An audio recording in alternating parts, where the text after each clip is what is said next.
pa rin sa pagtuturo ng Biblia, ipagpauna ng isa't isa ang iba. Bayan sa Roma 12:10. Ang sabi pa, kaya mo yan, kapatid. huwag lamang ang sarili ninyong kapakanan ang inyong isipin, kundi ang kapakanan din ng iba.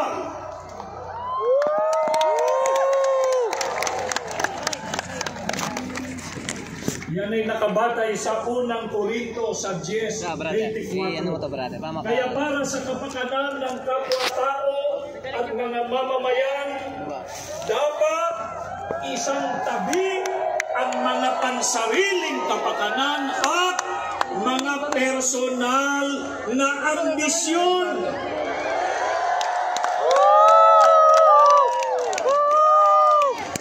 Alang-alang sa mahal nating bansa, dapat magkaisa.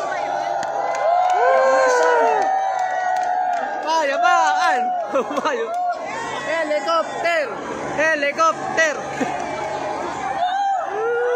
Magkaisa! Magkaisa! Magkaisa! Magkaisa! Busy tawa-tawa ito. Magdalawa! Helicopter! Dalawa eh. Magkaisa! Alang-alang po sa mahal nating bansa, dapat magkaisa at iwasan ang pagkakabahabahagi at kaguluhan. Bakit po?